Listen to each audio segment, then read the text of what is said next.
말씀 시편 33편 5절 말씀 다시 한번 같이 보겠습니다. 시편 33편 5절입니다.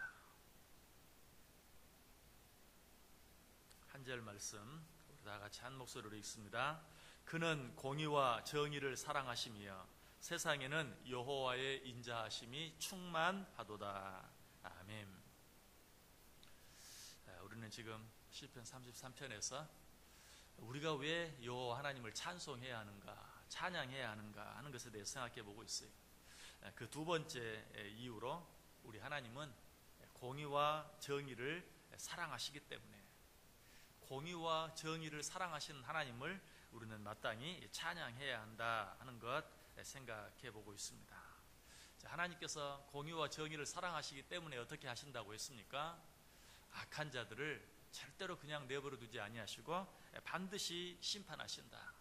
이 세상의 모든 불의와 불공평에 대해서 반드시 심판하신다라고 말씀드렸습니다. 이런 면에서 보면 공의와 정의를 사랑하시는 하나님은 좀 무서운 하나님이죠. 두려우신 하나님이죠. 그런데 공의와 정의를 사랑하시는 하나님에게 이런 모습만 있는가? 하나님께서 공의와 정의를 사랑하시기 때문에 세상의 모든 불의와 죄악을 심판하시기만 하시는가? 어쩌면 그와는 정반대로 아주 다른 그런 하나님의 모습도 우리가 생각해 볼 수 있어요. 하나님께서 공의와 정의를 사랑하시기 때문에 그 하나님의 공의와 정의가 악한 자들에게는 징계와 심판으로 나타나지만, 그러나 의로운 자들에게는 어떻게 나타나는가? 이 하나님의 공의와 정의는 의로운 자들에게는 긍휼로, 자비로, 사랑으로, 그리고 오늘 본문에 표현한 인자하심으로 나타나는 것이. 여러분, 경찰서가 만약에 우리 주변에 생긴다고 하면 그 경찰서가 생기는 것을 싫어하는 사람은 어떤 사람일까요? 죄를 짓는 사람은 당연히 싫어하겠죠. 그러나 죄를 짓지 않고 선하게 의롭게 사는 사람은 경찰서가 생긴다고 하면 좋아할 것이. 왜?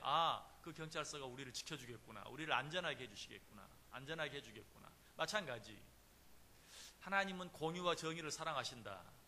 어떤 사람은 싫어할까요? 죄를 짓고 불의한 삶을 사는 사람은 싫어할 수밖에 없어요. 왜? 하나님의 공의가 나타나면 자기는 벌을 받을 수밖에 없기 때문에. 그러나 의로운 사람은 어때요? 하나님은 공의와 정의의 하나님. 그러니까 때때로 내가 억울한 일을 당하거나 불공평한 일을 당하거나 불의한 일을 당하면 하나님께서 갚아주시겠구나, 내 편이 돼주시겠구나, 나를 도와주시겠구나 하는 그런 생각 때문에 오히려 하나님 앞에 더 감사할 수밖에 없는 것이죠.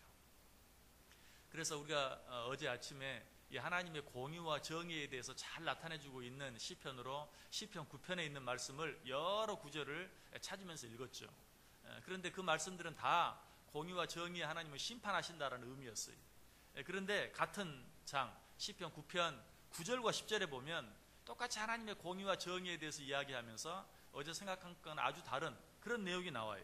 제가 한번 읽어볼게요. 여호와는 압제를 당하는 자의 요새이시오, 환난 때의 요새이시로다. 여호와여, 주의 이름을 아는 자는 주를 의지하오리니 이는 주를 찾는 자들을 버리지 아니하심이니이다.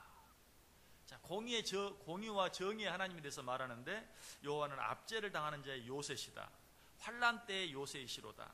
여호와여, 주의 이름을 아는 자는 주를 의지하오리니 이는 주를 찾는 자들을 버리지 아니하심이니이다. 어때요? 모든 말씀들이 다 어떻습니까? 지켜주시고 보호해 주시고 인도해 주시고 함께 해 주신 하나님, 그런 하나님에 대해서 이야기하고 있는 것을 보게 돼요. 바로 이것이 공의와 정의를 사랑하시는 하나님의 모습이. 시편 22편 24절에도 그는 곤고한 자의 곤고를 멸시하거나 싫어하지 아니하시며 그의 얼굴을 그에게서 숨기지 아니하시고 그가 울부짖을 때에 들으셨도다. 공의와 정의를 사랑하시는 하나님은 곤고한 자, 어려움을 당하는 자죠. 이런 자를 멸시하지 않는다. 그런 자를 싫어하지 않는다. 또 그의 얼굴을 그에게서 숨기지 아니하신다. 모르는 체 하지 않는다는 거예요. 그런 자들을 돌아보아 주시고 사랑으로 함께 해주신다. 이것이 바로 공의와 정의를 사랑하시는 하나님의 모습이에요.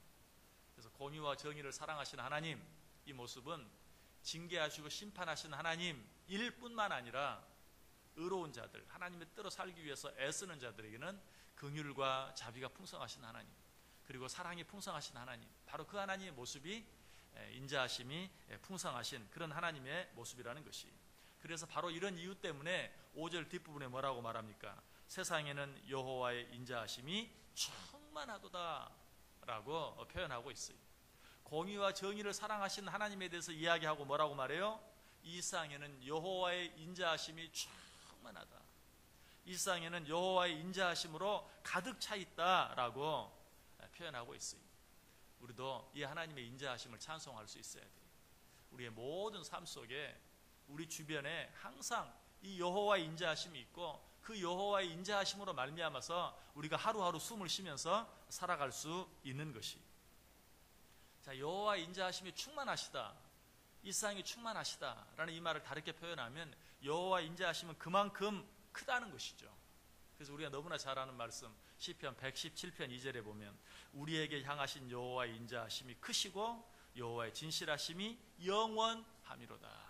여호와의 인자하심이 크고 크도다 크시도다. 여호와의 인자하심을 뭘로 표현하고 있어요? 크다라고 그렇게 표현하고 있어요. 그런데 이 크다라는 말은 원어로는 가바르라고 하는데요, 이것은 단순히 크기만을 말하는 게 아니라 강하다라는 뜻이 있어요. 여호와의 인자하심이 크다는 말은 무슨 말이라고요? 여호와의 인자하심이 강하다. 다시 말하면 이 여호와의 인자하심을 우리에게서 빼앗아 갈 자가 없다. 여호와의 인자하심, 우리를 향한 여호와의 인자하심이 얼마나 강하든지 이 인자하심을 빼앗아 갈 자도 없고 이 인자하심을 우리에게서 끊어놓을 자도 없다라는 그런 의미. 그래서 사도 바울은 이 하나님의 사랑에 대해서 어떻게 표현합니까? 로마서 8장 38절 39절에 내가 확신하노니 사망이나 생명이나 천사들이나 권세자들이나 현재일이나 장래일이나 능력이나 높음이나 깊음이나 다른 어떤 피조물이라도 우리를 우리 주 그리스도 예수 안에 있는 하나님의 사랑에서 끊어놓을 수 없느니라. 왜? 우리를 향한 하나님의 사랑, 우리를 향한 하나님의 인자하심이 그처럼 강하기 때문에 아무도 우리를 향한 이 하나님의 인자하심 가운데서 우리를 끊어 놓을 자가 없다. 또 이 크다라는 말 속에 또 한 가지 의미가 있어요. 그냥 크다 이런 의미가 아니라 점점 커진다, 점점 강해진다라는 그런 의미도 있어요. 우리는 이 하나님의 인자하심을 생각할 때 때때로 그 하나님의 인자하심이 시간이 갈수록 점점 약해지거나 식어지거나 그러다가 없어져 버리거나, 혹은 우리가 실수하거나 잘못하거나 죄를 지었을 때는 그 하나님의 인자하심이 완전히 사라져버리고 없어져서 이제는 우리를 내버리시고 마는 그런 지경에 처하지는 않을까 하는 것 때문에 염려하는 경우가 참 많아요. 그러나 우리 하나님의 인자하심, 우리 하나님의 사랑하심은 충만하다, 크다라는 의미는 그렇지 않다는 것이, 시간이 지나갈수록 오히려 점점 더 커지고 점점 더 강해진다. 물론 우리를 향한 하나님의 사랑이나 하나님의 인자하심이 변할 리가 없죠. 점점 처음에는 작았다가 점점 커지는 것이 아니죠. 이건 우리식의 표현이, 우리가 인간적인 생각으로 우리가 좀 잘못하면 하나님이 나를 떠나버리시지는 않을까, 버리시지는 않을까 라고 생각하기 때문에 아니다. 하나님이 너희를 향한 하나님의 인자하심과 사랑하심은 너무 크고 너무 충만해서 시간이 지나가면 지나갈수록 점점 더 커진다라고 우리에게 설명하고 있는 것이. 자, 이런 하나님의 사랑은 시편 103편에서는 또 이렇게 표현합니다. 여호와는 긍휼이 많으시고 은혜로우시며 노하기를 더디하시고 인자하심이 풍부하시도다. 자, 오늘 본문에서는 뭐라고 말해요? 이 세상에 하나님의 인자하심이 충만하다. 또 시편 117편에서는 하나님의 인자하심이 크다. 그런데 시편 103편에서는 하나님의 인자하심이 풍부하시다, 충만하시다, 풍부하시다, 크시다라고 표현하고 있어요. 여러분, 여호와의 인자하심이 이처럼 풍부하다라는 의미는 이 세상에 있는 모든 죄, 우리의 모든 죄를 덮어버리고도 남음이 있을 만큼 풍부하다, 풍성하다 하는 그런 의미. 그러나 이미 우리가 어제 생각해 본 것처럼 하나님은 공의와 정의를 사랑하시기 때문에 죄를 못 본 채 할 수 없어요. 죄를 그냥 지나갈 수 없어요. 자, 그렇다면 그 말씀과 우리 하나님의 인자하심은 세상의 모든 죄를 다 덮어버리실 수 있을 만큼 크다, 풍부하다, 충만하다라는 그런 의미는 무슨 의미입니까? 하나님께서는 죄를, 우리가 지극히 작은 죄를 지어도 절대로 그냥 지나가지 못해요. 못 본 채 할 수 없어요. 그런데도 우리를 향한 하나님의 인자하심이 크다, 풍부하시다, 충만하시다. 무슨 의미일까요? 시편 103편 9절에 보면 자주 경책하지 아니하시며 노를 영원히 품지 아니하시리로다. 하나님은 오래 참아주세요. 오래 기다려주세요. 죄를 못 본 채 해주시는 것이 아니라 우리 죄를 봐요. 우리가 지극히 적은 죄를 지어도 알아요. 그러나 그때마다 책망하지 않아요. 기다려주시는 거예요. 한 번, 두 번 죄를 짓는데 우리가 스스로 회개하고 돌이킬 수 있도록 여러 가지 사인을 주시면서 너 그렇게 하면 안 된다. 너 지금 잘못하고 있는 것이다. 사인을 주시면서 징계하거나 우리를 벌하시는 것을 연기하시고 기다려주세요. 이것이 하나님의 인자하심이. 죄를 못 본 채 하거나 내가 너를 사랑하기 때문에 그 죄 그냥 없는 걸로 해주시는 것이 아니라 오랫동안 참고 기다려주신다. 또 우리가 죄를 지으면 화를 내세요. 징계하세요. 벌을 주세요. 그런데 영원히 징계하거나 영원히 벌을 주지 않는다. 징계한 것에 대해서 벌을 주셨다가도 또 금방 어때요?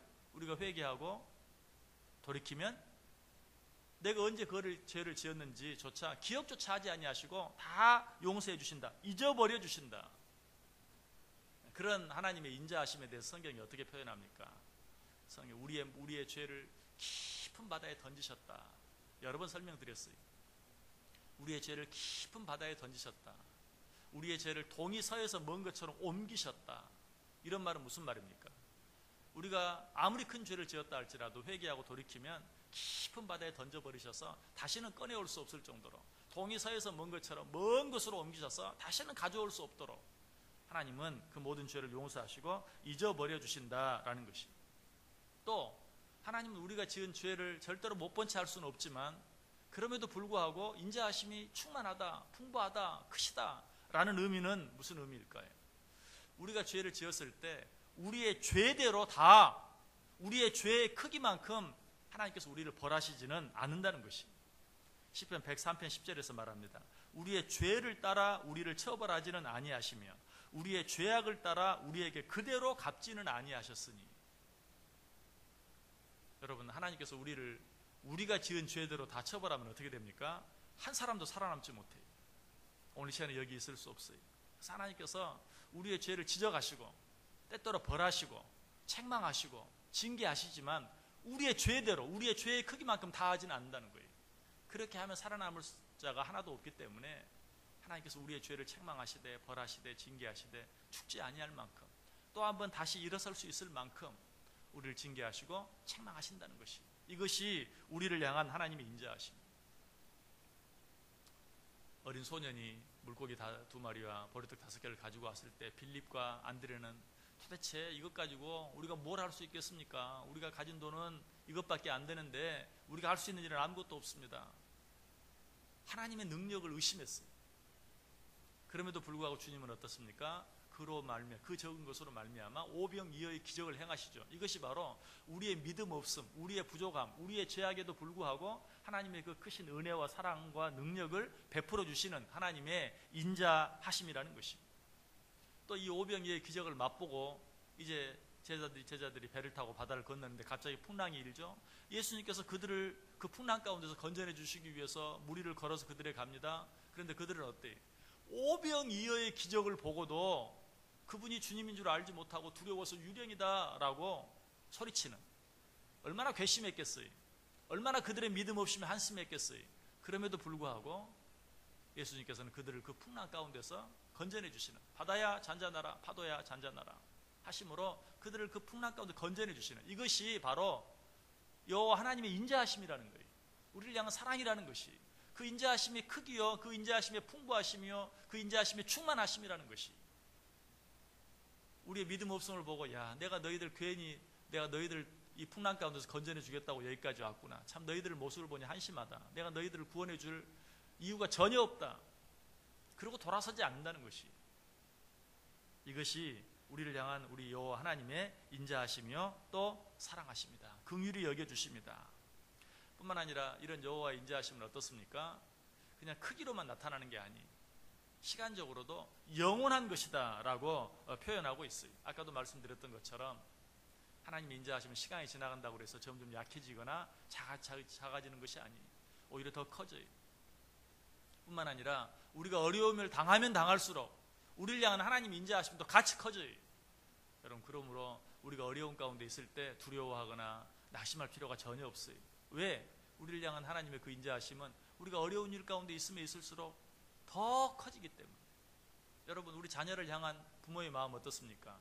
자녀들이 아무 문제 없을 때도 부모는 자녀를 사랑하죠. 그러나 자녀들이 어려운 가운데 있거나 병든 가운데 있으면 부모의 마음은 더 커지는 거예요. 그 자녀를 향한 사랑, 그 자녀를 향한 관심이 더 커져요.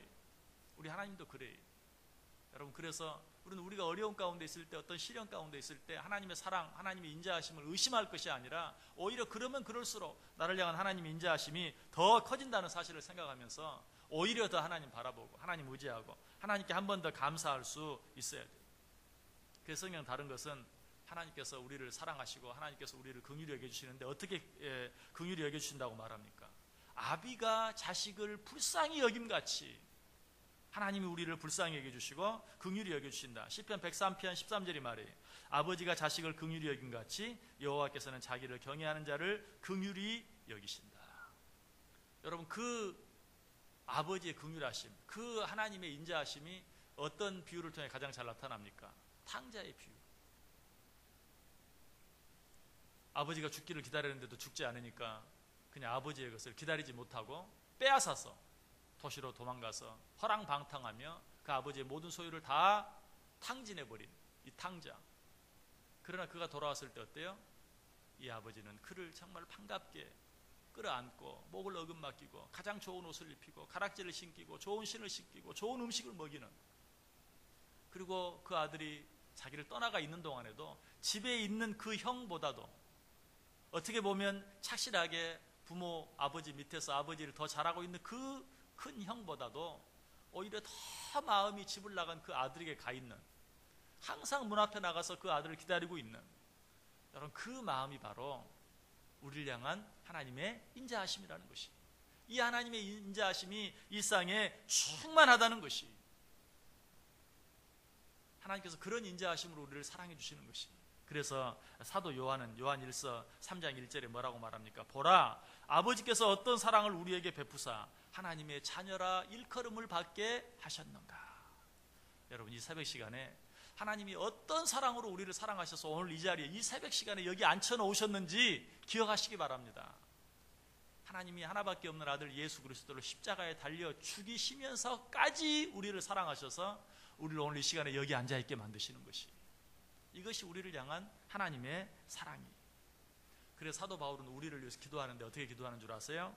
에베소 3장 18절 19절에 보면 능히 모든 성도와 함께 지식에 넘치는 그리스도의 사랑을 알고 그 너비와 길이와 높이와 깊이가 어떠함을 깨달아 하나님의 모든 충만하신 것으로 너희에게 충만하게 하시기를 구하노라. 자, 여러분에게 어떤 문제가 있습니까? 여러분에게 어떤 두려움이 있습니까? 여러분에게 어떤 근심이 있습니까? 실망이 있습니까? 낙심이 있습니까? 무엇 때문입니까? 여러분에게 어떤 어려움이 있기 때문입니까? 어떤 문제가 있기 때문입니까? 아닙니다. 내가 지금 어떤 것으로 실망하고 낙심하고 근심하고 염려하고 있다면 내 앞에 있는 어려움 때문이 아니라 나를 향한 그 하나님의 사랑의 넓이와 그 하나님의 사랑의 높이와 그 하나님의 사랑의 길이와 그 하나님의 사랑의 넓이를 내가 다 깨닫지 못하고 있기 때문이에요. 그래서 사도 바울은 주여 저들의 문제를 해결해 주옵소서라고 기도한 것이 아니라 주여 저들이 하나님의 사랑의 넓이와 높이와 길이와 깊이를 깨달아 알게 해 주옵소서. 왜? 그것만 바로 깨달아 알면 우리는 더 이상 염려할 것, 걱정할 것이 아무것도 없기 때문에. 여러분 자신을 위해서 그렇게 기도해 보시길 바랍니다. 하나님, 이 시간에 나를 향한 그 하나님의 인자하심이 얼마나 크고 충만하신지, 그 하나님의 사랑, 그 하나님의 인자하심의 크기와 넓이와 높이와 길이를 내가 깨달아 알게 해 주옵소서. 그렇게 되기만 한다면 우리는 어떤 문제 속에서든지 기뻐하며 즐거워하며 감사하며 오늘 본문의 시인처럼 그 하나님의 인자하심을 찬송하며 살 수 있어요. 우리를 향한 이 하나님의 크신 인자하심, 크신 사랑하심, 크신 긍휼하심을 바로 깨달아 알아서 어떤 일 가운데서든지 두려워하지 않고 염려하지 않고 감사하고 찬송하며 살아갈 수 있는 복된 인생들 꼭 되시기를 주님의 이름으로 간절히 축원합니다. 기도하겠습니다. 사랑과 은혜가 풍성하신 하나님 감사합니다. 오늘도 우리를 사랑하셔서 당신께서 우리를 얼마나 사랑하시는지, 우리를 향한 당신의 그 사랑, 우리를 향한 당신의 그 인자하심이 얼마나 큰지에 대해서 또 한번 말씀해 주시니 감사합니다. 이 하루 우리를 향한 당신의 그 크신 인자하심 잊지 아니하고, 그 크신 인사하심 붙들고, 그 크신 인자하심 찬송하며 이 하루도 승리하며 살아갈 수 있는 우리 모두 되게 해 주옵소서. 예수님의 이름으로 기도드리옵나이다. 아멘.